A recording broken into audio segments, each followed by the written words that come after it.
This week, Hedera AI is on fire. Something that we called happened in under a week. There's a crazy but completely unconfirmed rumor that popped up. We have the Hashgraph Association and much more. Welcome back. I'm Brandon, the HBAR Bull, here once again to bring you the latest in the Hedera ecosystem. But as always, none of this is financial advice. Use it for entertainment or educational purposes only. So to start off, I want to say that I managed to get a contract with the Hashgraph Association. Now, this is a lot smaller than the one that I had with the HBAR Foundation. I'm actually going to try to get a small one with the HBAR Foundation as well. My idea here is to get multiple streams supporting the channel, including community support through the Bullbarians, to make sure that this show can keep everybody informed on everything that's happening in the space. So to start off, we have some really exciting things happening in the DeFi space, and I just wanted to let everybody know, don't sleep on Hedera DeFi. There's so many things going for it. Hedera has features that make it perfect for exchanges. This chart was put out there by an influencer from another ecosystem, but it already showed that Hedera was the fastest. Now, since this chart was put out, the time to consensus finality has actually decreased significantly. We're now down to sub 3 second true consensus finality. And not only is that speed really fast, but that true finality is pretty unique in the space.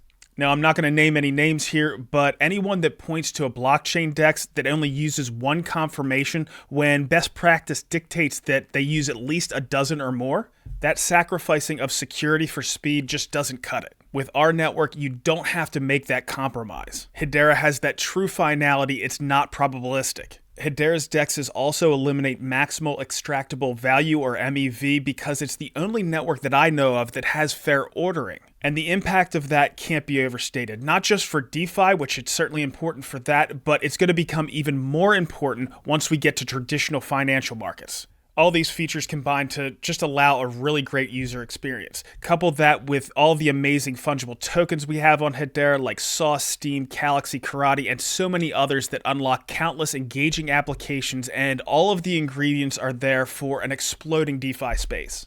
And the last piece of the puzzle, having a stablecoin with good liquidity and on and off ramps, has finally fallen into place. We have USDC making its mark on Hedera, and that's where a lot of the news has focused this week. Just last week, we highlighted that the inflows of USDC that we're seeing in the Hedera DeFi space should translate into additional minting of USDC on the Hedera network.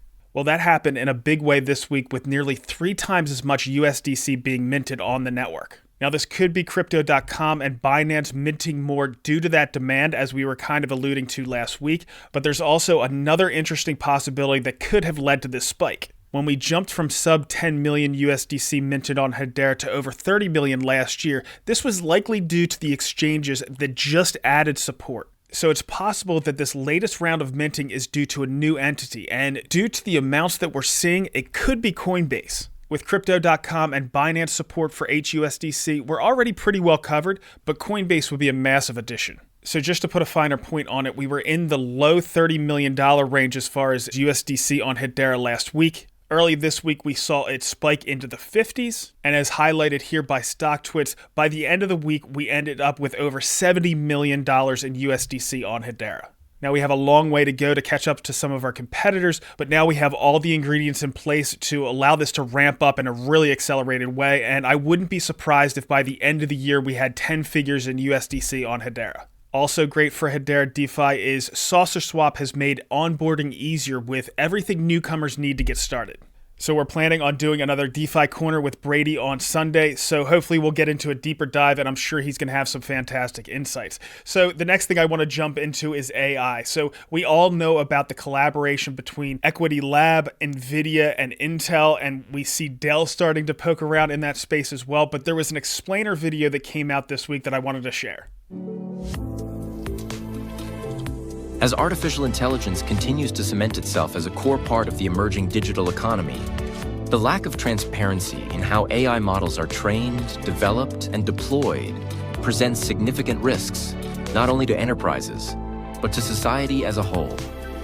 In order to address this critical challenge, Equity Lab, in collaboration with industry titans NVIDIA and Intel, has developed verifiable compute, the first hardware-based solution to govern and audit AI workflows using the blockchain. Verifiable Compute introduces a cryptographic AI notary system that creates tamper-proof records of every data object and code computed during AI processes.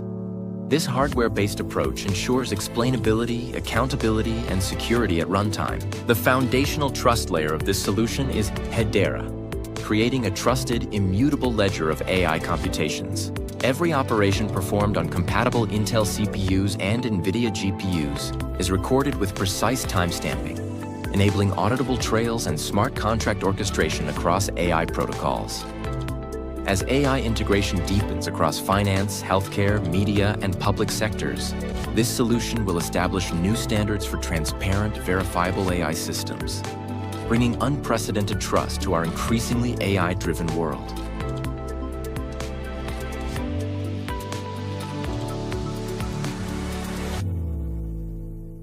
Now, of course, that use case has everything it needs, from big names to potential massive impact on the Hedera network to be an absolute marquee use case. But we don't know when it's actually going to hit the market. I've been working to try to get Equity Lab on here to tell us a little bit more about the timeline and everything else, but I haven't been able to make it happen quite yet. But I'm going to pull out the stops, call in a couple favors, and hopefully we can get that done before too long. And if that wasn't enough, in the AI space, we also have Hashgraph Online coming out with ConvAI, which allows for AI agent cooperation, collaboration, and communication.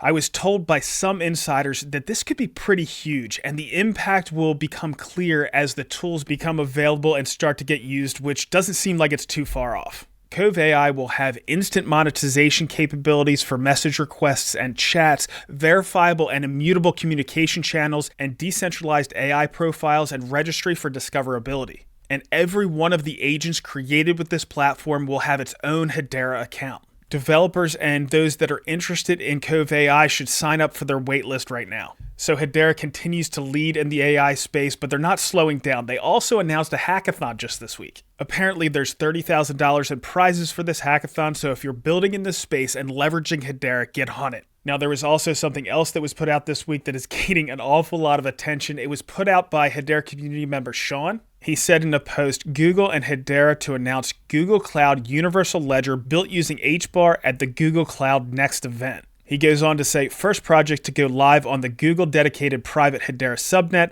to be a multi-billion-dollar asset tokenization deal with the CME group. So I know that a lot of the other accounts and influencers out there have repeated what we've seen in this post, but I've checked all the official sources, I've asked around as well, and I haven't gotten any confirmation that this is actually coming to fruition. Now, of course, this would be perfect for Hashgraph Spheres. It would be the perfect fit. We've seen Sean in the past put out things that seem almost prophetic, and then we've seen him be wrong as well. So I think for right now, let's just shelve this. Hope it actually comes to fruition. It would be amazing for the Hedera network, but until we get confirmation, I think we'll just put it on the shelf. So the next thing we're going to get into is our first interview. I caught up with Andrew Forson from the Hashgraph Association. As I mentioned, I am starting a new contract with them, so I'm excited about that, and I wanted to get a good foundation, a good basis to go forward from, and Andrew gives us exactly that. Andrew, welcome. We first met about a year ago. I wanted to get you on, so this has been a long time coming, but we appreciate that we finally got you on. I'm super excited to be here with the HBAR Bull. Thank you, Brandon. Very excited to be here. Well, it's my pleasure. So, Andrew, to start off, can you just tell us a bit about yourself and what you do at the Hashgraph Association?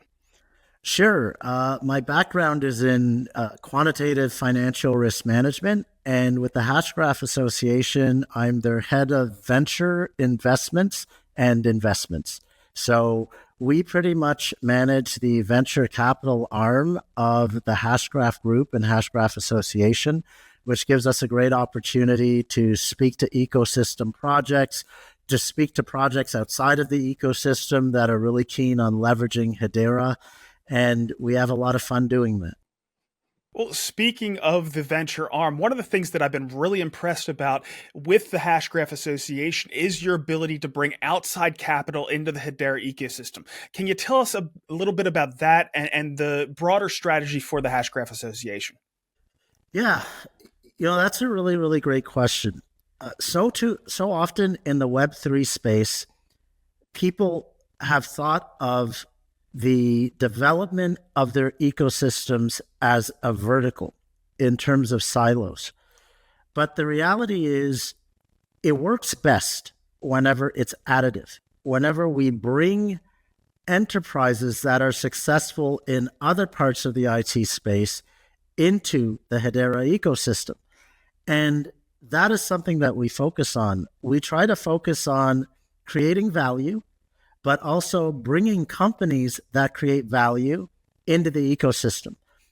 Our internal thinking is if there is a company that is growing, that is creating value, and they decide to use Hedera, that utilization of Hedera and HBAR is going to be sustainable. So we really try to focus on great founding teams, great businesses, great founders who have great business ideas, and most importantly, businesses that have commercial traction.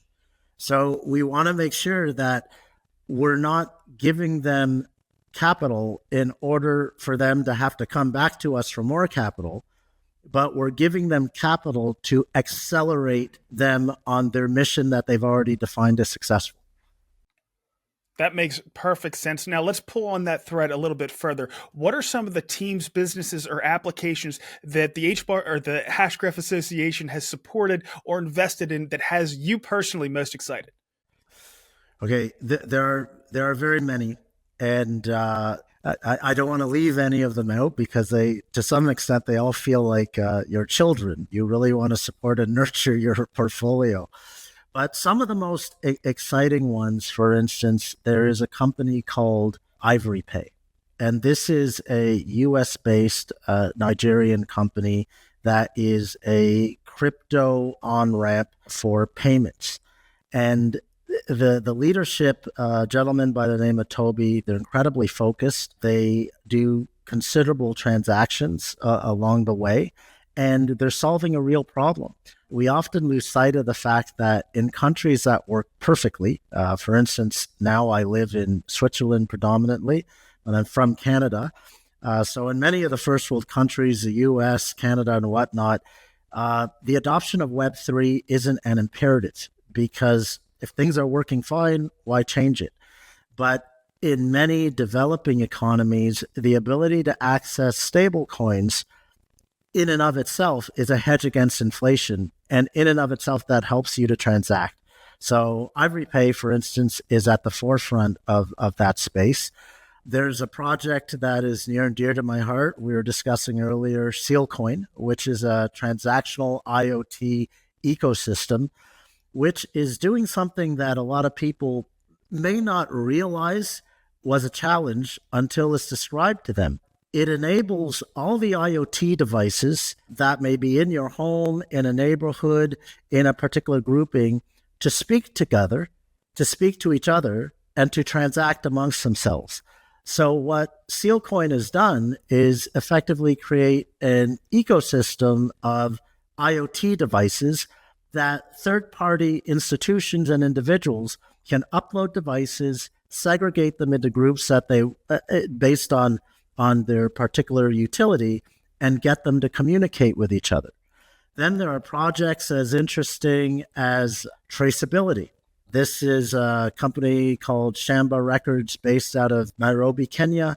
They have an agreement to onboard something like 5 million of the country's farmers onto a traceability platform that is powered by Hedera. And that agreement is future forward-looking. Currently, they already have a very high number of farmers. They're generating considerable revenue every month, generating considerable transactions.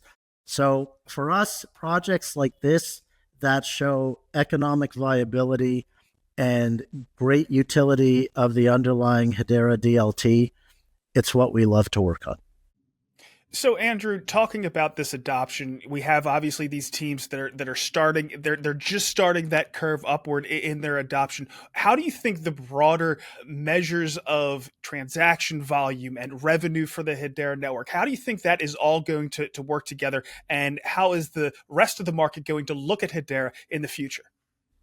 Yeah, I think that's a really great question. And to some extent, I think it can be a little bit of a distraction.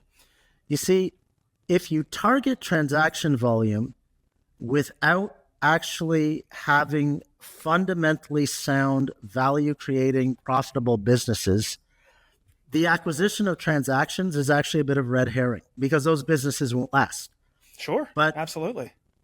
if you target businesses that have good use cases for Hedera, but these businesses are growing, are profitable, and self sustaining, then by definition, the transaction volumes will increase.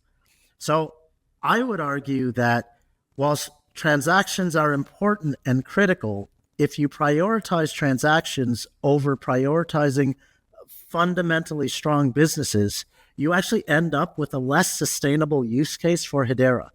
Whereas if you are prioritizing fundamentally strong businesses that have great use cases and are solving real problems that adopt Hedera, then the transaction growth is going to be inevitable. I couldn't agree more. Now, of course, there are going to be proof of concept. This is new technology. It's going to be used in new ways. We know that not everything is going to find product market fit and work out, but I think your strategy and your idea around these things is a breath of fresh air. That's exactly what we want to hear. Now, the last thing that I want to ask you about is the association has made partnerships beyond just Hedera builders. Can you tell us a bit about that? You know, you've had partnerships with KPMG coming out of India. You've also made partnerships with sovereign wealth funds out of the Middle East and so forth. Can you tell us a little bit about those? Certainly. I think this is something where our CEOs, Kamal Yousefi and Stefan Dice, have been incredibly insightful. You can only grow as big as your network.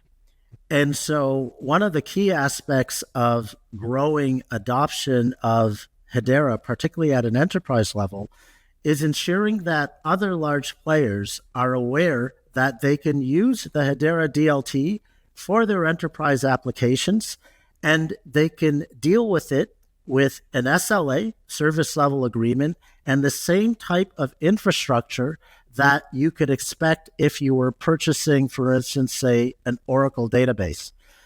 What we sometimes fail to realize is that whilst Web3 and DLT are new technologies, one of the reasons why they're challenging to adopt is because there's nobody to call if you're having a hard time with an implementation.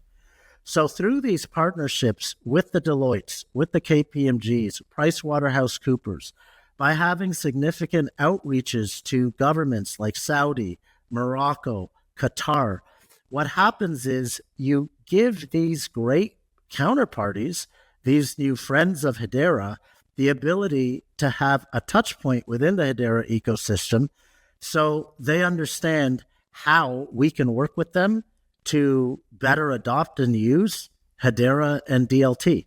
And that's something that we really pride ourselves on, that we deal with the Hedera and DLT space as an enterprise technology provider, not just a fad or a flash in the pan. And I think this is probably quite unique in the Web3 space.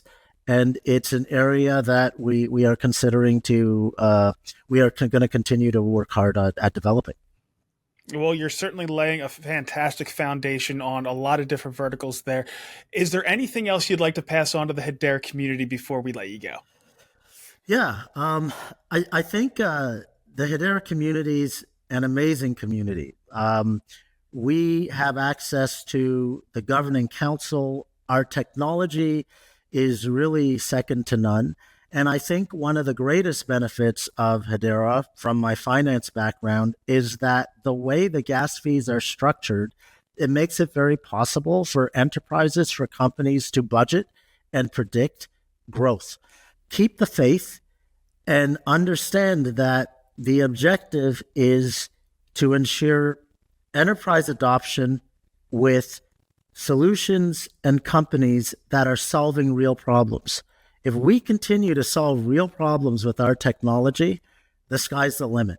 So we may not have the best NFT marketplace, but we certainly have the best in terms of enterprise adoption. And you've got a lot of people that are working hard to continue that growth. Well said, Andrew. We appreciate you coming on today, and we hope we can have you back really soon. Oh man, this has been a pleasure. And I'm a huge fan, by the way. I was telling you that before we started recording. So thank you so much for all you do for the Hedera ecosystem. A huge, huge fan of your channel. Thank you. Well, it's absolutely my pleasure, and I'm a huge fan of so many of the use cases that the Hashgraph Association is enabling. So again, we appreciate all you're doing. All right, super. Thanks. So it was great talking to Andrew. He had some fantastic insights there. I've been really impressed with some of the teams that the Hashgraph Association has supported. And I've also been impressed with, as we mentioned there, how they've been able to bring outside capital into our ecosystem. And there's another team that's going to be focusing on doing that as well, and that's Origin. We saw them doing a partnership with our premier wallet, of course, is always killing it, and that's Hashpack. So we saw a notice about that. And speaking of Hashpack, we also had them featured by StockTwit, so of course they're always killing it. But getting back to Origin, I want to see that outside capital coming in, just like what we saw from the Hashgraph Association, and support our teams that are ready to move to the next level. We have so many fantastic products and talented teams out there. They really deserve to get kicked up a notch. All right, so we have another team that's going to be helping Hedera builders, and that's Thrive. Thrive did a program with the HBAR Foundation last year, and they're spinning up an additional one. This one's going to be to the tune of 5 million HBAR.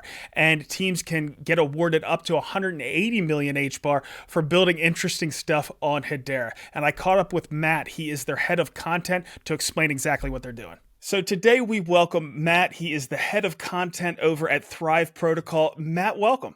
Thanks, Brandon. So glad to be here. I really appreciate you taking the time and allowing us to talk a little bit about Thrive Hedera. Well, that's exactly what we want to get into. To start off, Matt, can you tell us a little about the program that you're running with the HBAR Foundation right now? Absolutely. I think it might be good to just go over some general about Thrive. Thrive partners with amazing ecosystems like Hedera, of course, but also Polygon, ApeCoin, Zion, a ton of them. And what happens is these ecosystems like Hedera, they allocate part of their treasury through Thrive. And then in turn, we go find and fund impactful projects to go and deploy and scale in that ecosystem. And how it works is this. So like every builder funded through Thrive, they must show that they're creating impact at milestones of value. And so these milestones are defined. It could be something like launch on mainnet, do some scale, et cetera. Mm-hmm. But basically when someone submits, a project submits a milestone, it goes to our incredibly neutral, decentralized reviewer network. And a consensus of those reviewers have to thumbs up it and say, yes, the proof was there and looks like it did create impact before funding goes out. And so what that does is make sure that when partner ecosystems like Hedera, allocate their funds through Thrive, they know they're going to get a positive return on investment from their treasury funds. Well, that's exactly what we want to hear. Can you just kind of walk us through what that process might look like of applying for a grant through Thrive? Yeah, sure. Do you want to? I can show actually our app here too. Even better. Perfect. Cool. So first of all, you just, it's very simple process. I mean, there's a few ways into Thrive. It sort of depends. Like if you get into the Thrive ecosystem through our certification process, which we can talk about in a second, then that really opens you up funding cross ecosystem. But specifically for Hedera, you go to thrivehedera.com and you would just connect your wallet, your Hedera wallet. There's a few different ones that you can connect with, but we'll just choose Hashpack here and it'll take a second to sign. I'm on a laptop, so I got to move some things around here and approve the message. And there we go. So this is the logged in interface for Thrive Hedera. And you can see at the top, it says like the total for this season, it's 4 million HBAR being allocated to impactful projects. And then down here, very simple, there are two different tracks with Thrive Hedera. There's the Boost program, which is for projects from other ecosystems looking to deploy or redeploy on Hedera. And then there's the launch program, which is visionary builders creating innovative projects natively to launch on Hedera. And both of these programs are 2 million HBAR each. And then we can just sort of like drill into one and you can kind of see. But you just click on one of them. Gives you a lot of details in here, which we won't go through because it's, you'll read. But it tells a little bit about the program, what types of projects we're looking for. Could be DeFi, could be game, could be a bunch of stuff. AI, RWA. It's pretty like wide and open as long as you're creating impact for Hedera. And then talks about like total funding amounts up to 180,000 HBAR per funding. And yeah, just give some details. And then all you have to do to apply is just hit the little purple button down here. It takes you to an application, fill it out. Probably takes, I don't know, maybe something like 10 minutes or so, 15 minutes if you've got all your ducks in a row. It's going to ask you some specifics like, do you have on-chain data, like where you are in the life cycle of your project, that type of thing.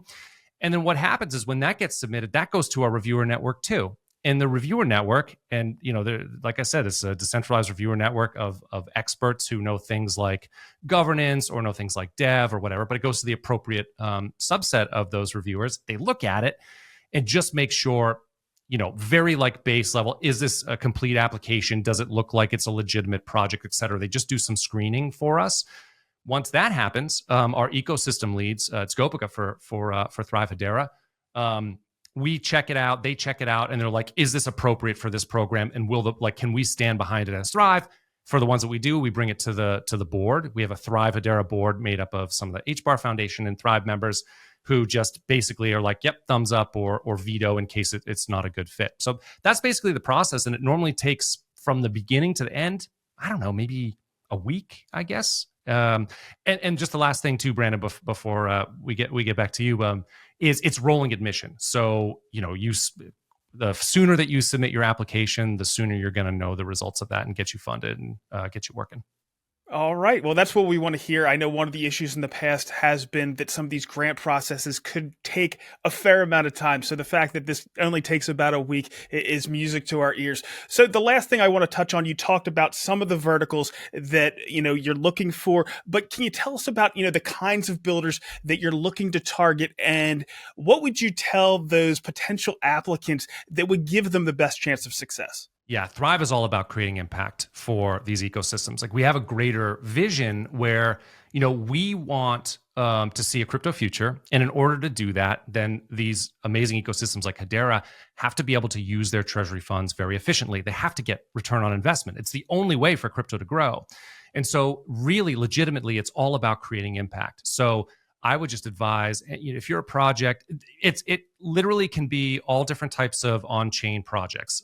There isn't one that's necessarily out of favor. It's more about, does this project, if it's a startup, show that there's a great business plan, there's a great team in place, that there's high probability that it's going to create impact for the ecosystem. Or if it's already launched, show us the on-chain data.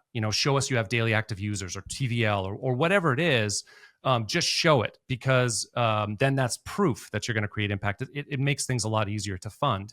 That's really what we're after, though. So a nice complete application, and make sure that you make it easier for our reviewers to sometimes people don't fill out their applications that well, and then we have to dig, and it's like some of the reviewers will dig for you and look out, but just make it super easy for them to find your impact and to know a bit about yourself, and that gets you on to the next stage. But really, legitimately, any vertical for the most part, as long as it's creating impact. It makes perfect sense. And the other thing that I was kind of curious about, we have so many builders out there that already have products. Is it a good idea to have a new feature or something like that to lay out that they want to work on or add to their already good suite of products when you're making one of these applications? Great question. Absolutely. So if you're a project, seeking funding that's already an established project, you've already gained some traction in some way, there has to be a reason why you're looking for funding, sure. Right? So it could be like we're going to create a new feature, which we think will bring in more TVL or more daily active users or whatever it is. Or we want to do scaling in this way, but there has to be a reason behind it. But that's a great question. Absolutely. Mm-hmm. It's like, what is the purpose of this funding, and what do you expect to get out of it? All right, Matt. So the last thing is there anything else you'd like to pass on to the Hedera community before we let you go? Love the Hedera community. I have this amazing vantage point where I do a lot of content with all of our ecosystems, and they're all different. It's like such a cool experience. Usually people pick their like one or two ecosystems that they're in and that they love. But I get the vantage point of seeing how different and amazing each one of them are. And Hedera, number one, has like some amazing apps. Like I've done spaces with, I've used, I won't call them, I don't want to pick favorites, but like a ton of great apps already in a very professional, rabid community. So I love Hedera. Anyway, Thrive Hedera is for you though. We want to grow Hedera. And so if you're a builder looking to deploy on Hedera, we're the place for you, thrivehedera.com, or just reach out to like me directly. You can DM me on Twitter and I'll direct you to the right place. Well, Matt, the Hedera builders out there certainly appreciate you providing this service for our ecosystem. We thank you for coming on here today and telling us all about it, and we wish you the best. My pleasure. Thanks, Brandon. So any of the teams out there that are building cool stuff and want to get that little bit of extra support, go ahead and apply and get that stuff built.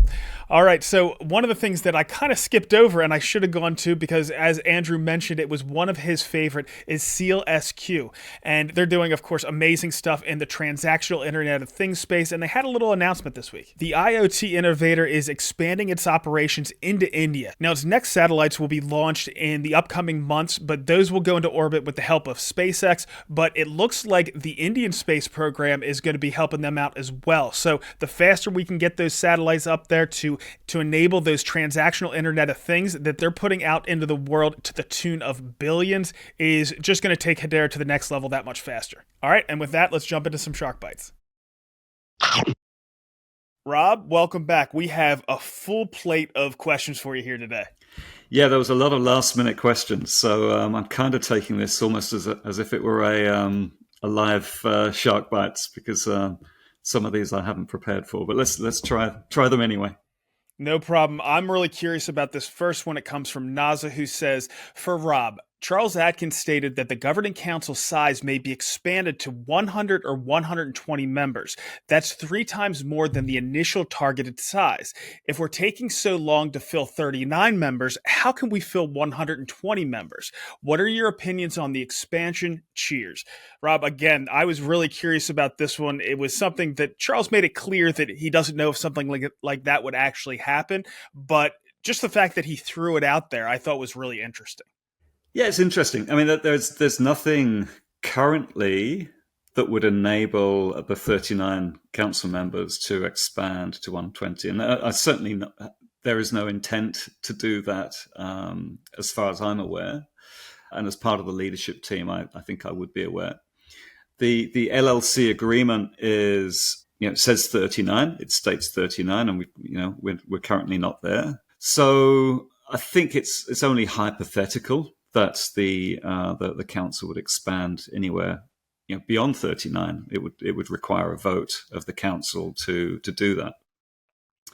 So, but what Charles, I think, is saying, because the council hosts the nodes, right? They host the network, and I can foresee a time in the not too distant future where we do need to expand the network consensus operators beyond 39.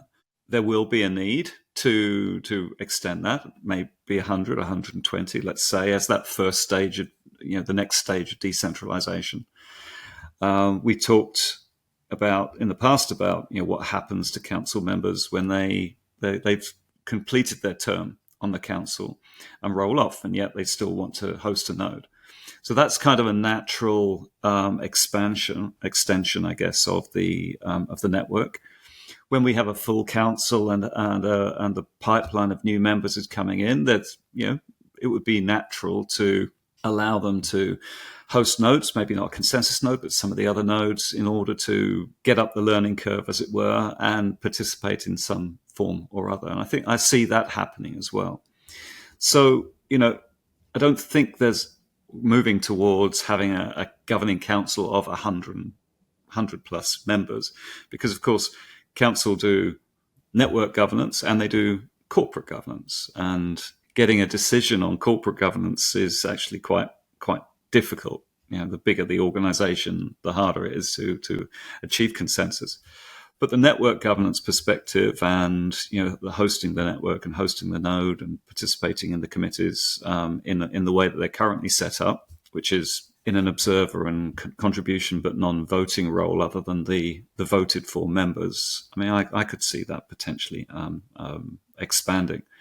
But I think what Charles really means is that, through this next phase, once the council is full, we would potentially need an additional capability to both onboard and offboard council members. So that extends the network, plus potentially including node operators and node hosts and from other organizations that don't necessarily fulfill the central governing council criteria, but also want to participate in the network in some other form. So I could foresee that happening. If that's what Charles meant, then I'm in total agreement with him. All right. Well, we'll see. I actually don't think it's a horrible idea to expand the actual council. It would be, of course, harder to manage, but to have a council of 100 or 120 different members, it would just make Hedera this juggernaut, I think, as far as these distributed it's ledgers. Difficult. Yeah, it's difficult to, if you think of it as an industry association across sectors, across geographies, across time zones, with limited terms, which is exactly what it is by design. And it provides that level of decentralized trust. Just because of that, the bigger it grows, the harder it is to manage. But that's not a reason not to do it, because that's at the heart of decentralization. So I guess the real question is what happens over time to the council as it truly decentralizes. Are we talking about concentric rings, or are we talking about an evolution into some kind of DAO or what? I don't know. If we've got 100-year network, then I suspect it will evolve over that time as well. But from where we stand at the moment, we're going to fill the 39, and we're kind of actively talking about what comes next in terms of on-ramping and off-ramping, and the potential for other kind of community node hosts. All right. Well, I'll see if I can get some more clarification from Charles as to exactly what he meant. Maybe we can drill into it here in the weeks to come. Next, we're going to get into some micropayment stuff. I know this is one of your favorite topics. The first one comes from Acelo, who asks, what's it going to take to make daily timestamp a reality? It was brought up at HederaCon, such an amazing use case and strategic. We could have a financial publication like the Financial Times or the Wall Street Journal be on the governing council and advertise Hedera to the financial world at the same time. So for anybody that doesn't know, the daily timestamp was actually before open access. So the HBAR had been launched, there was a network, but not everybody could use the network. But Hedera did put together this thing called the daily timestamp, where you could read articles and get paid in HBAR. So the opposite of what we're looking to happen now, where you might have content that's put out by one of those publications, the Financial Times or the Wall Street Journal, and you pay a small amount of a stable coin or some other cryptocurrency to go ahead and read that article or take in whatever media it might be. So this was something that we knew was possible. There was the proof of concept going back all the way to 2019, but we really haven't seen any of that, even though there's several teams that are working on it. We haven't seen it really come to fruition in a big way. What are some of the things that we need to do to get something like that to actually come to market?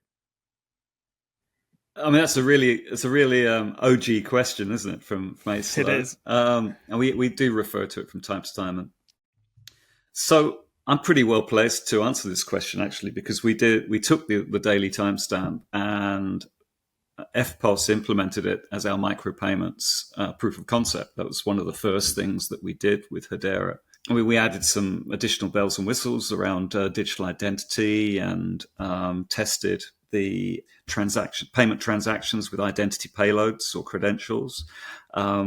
And also the other way around. So, an identity transaction, an interaction of proof of identity, but with a payment payload attached. And that was super interesting. But we did it within the context of what the daily timestamp was seeking to achieve. So pay per page as an innovation, as a disruption of the current kind of media models, where you're either the product because you're being advertised to, or you've got subscriptions. And the examples given in the question, subscription models where many people are resistant to multiple subscriptions to online media. I guess with the exception of stream media, which, looking at my bank account, seems to be take the lion's share of the discretionary spend across Netflix and Disney Plus and Prime and all the rest. But the access to media and pay per page was a really interesting one for us. What we found, though, was because we were trying to work with the existing media organizations and websites, such as it wasn't the Financial Times, but more local published media online. Their commercial models, their business models, were so ingrained was so structured around subscription and advertising that they weren't open to the disruption. They weren't actually, they didn't want to be disrupted. And so one of the, and when you run a proof of concept, you have a hypothesis that you're seeking to prove or otherwise. And part of that was, is this industry ready for disruption, or does an entirely new kind of industry have to evolve with, using this technology?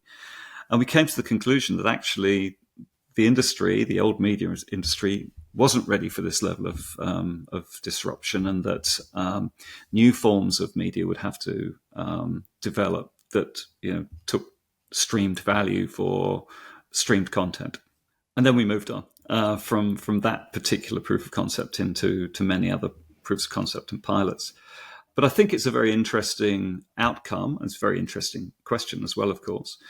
I mean, we see with Drop tackling similar approaches, and there are projects that are seeking to use Drop that have the same principles of pay per page, or pay per track, or pay per any other small unit of value. So I think we are developing a way of moving around the traditional media outlets into a way that is truly disruptive, and maybe the daily timestamp will become a real thing once all the infrastructure is in place. And I think having things like stablecoins integrated is really important, because having the ability to pay in fiat with something like a stablecoin, like a USDC, on Hedera with easy on ramps and off ramps is a key enabler for those sorts of use cases. Yeah, absolutely. And, we have to get some of these technologies like Drop to become more ubiquitous, more well used on the internet. People need to become familiar with them. And then it might be a lot easier to have some of these use cases come to fruition. Absolutely. The other thing is, we have a lot more independent content creators out there that might be more open to this kind of thing. So we'll see as time goes on. But this actually dovetails well into the next question. Lewis asks, what are the most innovative micropayments use cases that you've discovered or heard about in 2025 that are or should switch to using Hedera? When you start considering micropayments truly at the micro level, so I think of it as sub-cent payments, right? I mean, if MasterCard considers it to be $10, I think, or paying for a coffee. For me, that isn't. You need settlement finality at a cent or sub-cent level, I think, for it to actually make sense to be a micropayment, and commercially viable as well, of course. So that leads you to different architectures. You might go with HCS for it to be at 100th of a cent, with an AppNet architecture or some other form of architecture which uses HCS, potentially with HIT 991, which we might talk about later. But there's that architecture. Or there's use of Hedera token service, obviously at 1/10 of a cent, but with a lot more rich kind of features and stable coins and all the rest of it. So you pick and choose your architectures. Of course, there are other types of architecture that you could build around smart contracts or layer twos, but we'll stick to those two. That leads you to very different use cases. So the original use cases and ones I've talked about and written about in the past around foundational infrastructure for smart cities, for example, where value, money, if you like, flows like any other utility. So that could be like data or electricity or power, water. When you've got pipes that flow like that, then you can actually plug into them and use them in other ways. So you could, like I said earlier, you can stream content, you can stream services in return for streamed value. I think that's very, very interesting and a very different way of looking at how we pay for things and how commerce will develop over time.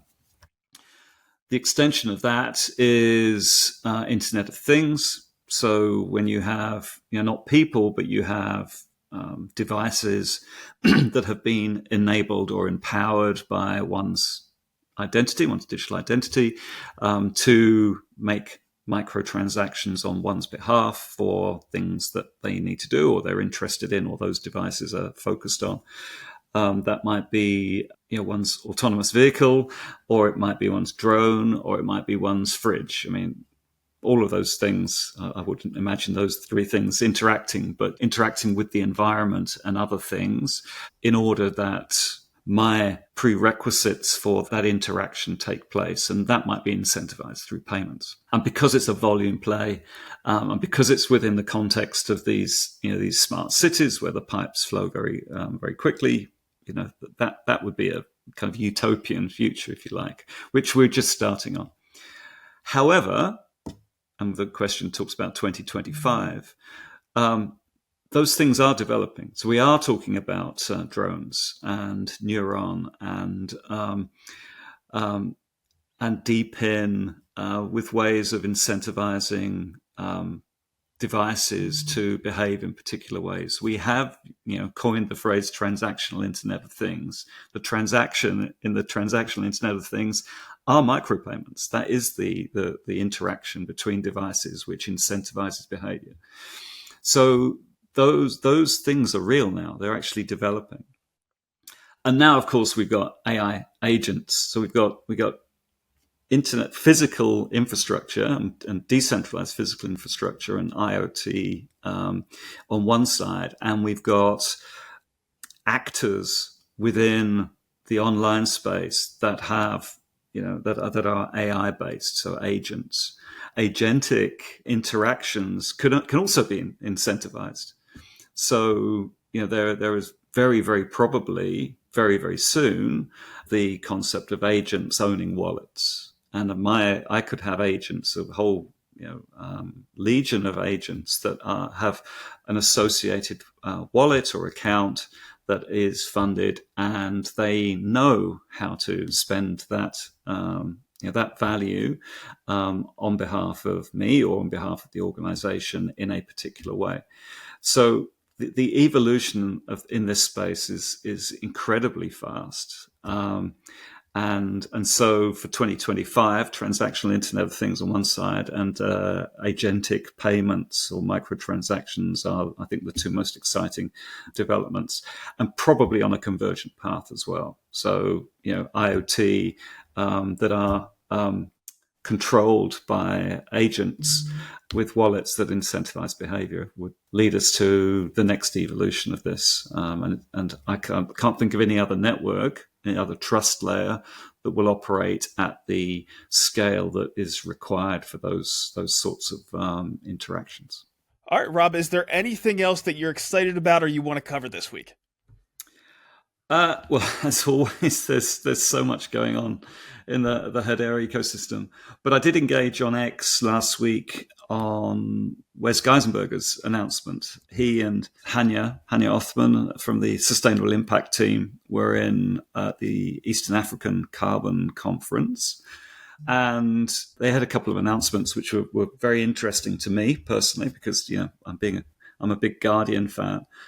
One of those things was the announcement of the partnership with a company called Zeptagon. And Zeptagon have been building carbon registry platforms and carbon and sustainability solutions for some time. They've worked very closely with some of the developing world governments, with the UNDP. And what they've done is they've open sourced their full registry stack, pre-integrated with Guardian, or they will next month. Actually, it's announcements next month. Now they're currently working with the likes of Sri Lanka, Cambodia, Vietnam, Ivory Coast, and a bunch of other nations that need registry platforms. So given the need, and the rest of the world is still focusing and targeting net zero over a period of time, notwithstanding what's happening in the US. So, it's got to be remembered that that's still a significant drive across the rest of the planet. And we've got all of these governments now building on open source technology that will be pre-integrated with Guardian. So I actually had a call with Zeptagon a couple of days ago just to find out more. And I'm super impressed with that team. Obviously, they've got the trust of Wes and the Sustainable Impact team. They've got the trust of the UN and the UNDP in terms of implementation. So I'm looking to try and partner them with other projects who are seeking to create not only registry platforms but other Guardian integrations, because open source is the way. Guardian's open source, Hiro's open source, so these all come together quite nicely, and it's a government level application, so that gets us in with the right teams across many governments that then kind of know about Hedera, and we'll start looking at other ways of leveraging that technology. So I think it's a really big development. It's a big advancement in the Guardian ecosystem, but also, we can look to things like cross-border payments and tokenization, which is also clearly aligned with what we're doing with Guardian as well. So I think that's quite a big development that, unless you tease it apart, you don't see the importance of it. Well, I've been really impressed with what I'm seeing coming out of our ReFi space. That interview that I did with Dovu and those other teams last week on the agroforestry project was really impressive. I'm looking forward to following that. They actually wanted to have me do an interview with them in the field and showing exactly what they're doing. So we're going to try to do that in the future as well. Cool. So it's certainly, as you say, Rob, it's a space to keep an eye on. All right, so that's pretty much all we have for this week. I appreciate everybody dropping your questions down below. If you have anything you're curious about for the Hedera ecosystem or the HBAR economy. Rob, thanks again, and we'll see you next week. My pleasure. See you next week. So, of course, Rob is very passionate about the Hedera ReFi space, and for good reason. There's all kinds of really big things that are happening in that space, and we had some additional announcements come out this week. Number one, we had DLT Earth put out a case study explaining how DEMIA is addressing one of the most critical issues in that carbon market space, and that's trust. Now, they put out a little bit of a teaser that I wanted to show off. How can we harness blockchain to drive real impact for our planet? Meet DEMIA, a platform using Web3 to fund and scale nature-based solutions. By leveraging blockchain, DEMIA makes climate action transparent, efficient, and scalable. Verified impact, direct funding, and a sustainable future powered by blockchain. Learn more about DEMIA's impact. Read the full case study on DLT Earth.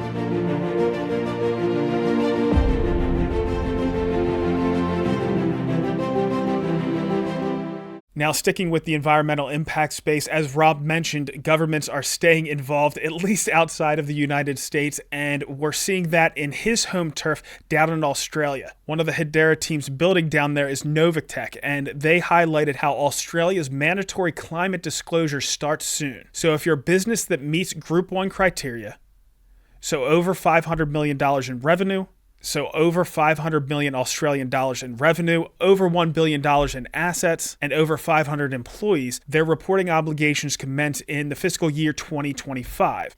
And a few more updates before we jump into network analysis. Number one, Chainlink is going to be adding some support for the Hedera network. We have BingX, who has added support for Hedera. So as a follow-on to last week, we were talking about how Karate Combat is looking for sponsorship teams for their Up-Only Gaming prize pool. And I thought it would be amazing if we could get a collective group of Hedera builders together to sponsor one of the very first events, because of course that's one of the biggest stages for the Hedera space. And I want to feature all of these teams while at the same time helping Karate Combat out. So I pretty much hit my goal. We wanted to get 150 million karate, and I'm pretty much right there. We probably could make a little bit of room, so if there's any other teams out there that do want to participate in this sponsorship and get featured during the Karate Combat live stream, being seen by millions of people out there, get in contact with me. I would like to add a little bit more so we can have the largest prize pool in Karate Combat history. It would be absolutely amazing. So with that, let's go ahead and jump into some network analysis. We've had an average of 12 transactions per second on the network over the past 24 hours while maintaining a time to consensus finality of just 2.5 seconds. We've created over 140,000 accounts this past week, had 343,000 NFT transfers, 10,000 fungible token transfers, and 450,000 smart contract calls. Moving over to the crypto and HBAR markets. Inflation fears rocked the stock market today, and that risk-off environment took its toll on crypto, erasing some of the gains we saw earlier this week. Bitcoin was flat on the week, but down 4% on the day to 83,800. HBAR underperformed a bit, being down 3% on the week and 6% on the day to 18.1 cents. This is a critical area of support, so we want to see a healthy bounce going into this weekend. Still, the setup is good if we can get through these macro issues that are impacting the entire market. Looking forward to next week. I'm going to get Brady back on Sunday for another DeFi Corner. I'm sure he's going to get into all kinds of interesting things, but I'm most curious about his insights around everything that's happening with USDC on Hedera. We're also going to get Sachin, the CEO of Zenny, back on. That's the travel platform that's built on Hedera. And then considering everything that's happening with AI, I want to get Jay Cool back on to give us the inside track of what's happening on that front. This week, I only had about 20 minutes in the clip of Shark Bites, but the entire episode is about 40 minutes long. I'll be posting that on Monday as well. If you have any questions on the Hedera ecosystem or the HBAR economy, make sure to drop those down below in the comments. That's all we have for this week. We'll see you next time.